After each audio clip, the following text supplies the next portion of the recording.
ஒரு மலைப்பகுதியில் அழகான ஒரு சிறிய கிராமம் இருந்தது. அங்கு குட்டி மைனா தனது அம்மாவுடன் வசித்து வந்தது. குட்டி மைனாவிற்கு ஒரே ஒரு பிரச்சனை, அது பறக்க மிகவும் பயந்தது. அம்மா மைனா அதற்கு பலமுறை பயிற்சி கொடுத்தாலும் அதை எப்போதும் நான் விழுந்து விடுவேன், நான் முடிக்க முடியாது என்று பயப்படுவதை மட்டும் சொல்லும். ஒருநாள் மழை பெய்து ஆறு பெருக்கெடுத்து ஓடத் தொடங்கியது. கிராமத்துக்குள் தண்ணீர் புகும் அபாயம் இருந்தது.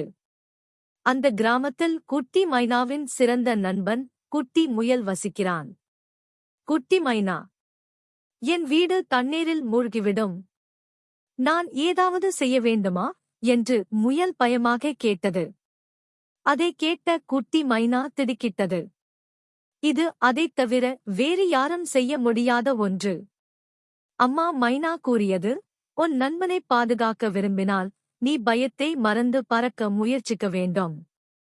அப்போது வந்த மழை வெள்ளத்தில் முயல் மாட்டிக்கொண்டது. குட்டி மைனா ஒரு கணம் யோசித்தது. பயம் இருந்தாலும் தனது நண்பனை காப்பாற்ற வேண்டும் என்ற எண்ணம் அதற்கு துணிவளித்தது. அது தன் சிறகுகளை விரித்து ஒரு பெரிய மூச்சை எடுத்துக்கொண்டு முதல் முறையாக வானத்தில் பறந்தது. நான் பறக்கிறேன், நான் பறக்கிறேன் என்று மகிழ்ச்சியுடன் கூறியபடியே அது அருகிலிருந்த கிராமத்திற்கு சென்று அங்கிருந்து ஒரு துணி மூட்டையை எடுத்துக்கொண்டு வந்தது. அதை அந்த வெள்ளத்தில் போட்டது.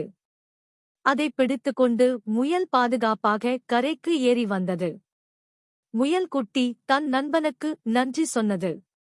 அந்த நாளிலிருந்து குட்டி மைனா வானத்தில் பறந்து எங்கு வேண்டுமானாலும் சென்று அனைவருக்கும் உதவத் தொடங்கியது. இக்கதை மூலம் குழந்தைகள் துணிவு, நட்பு, முயற்சி போன்ற முக்கியமான நல்லதொரு பாடத்தை பெறலாம்.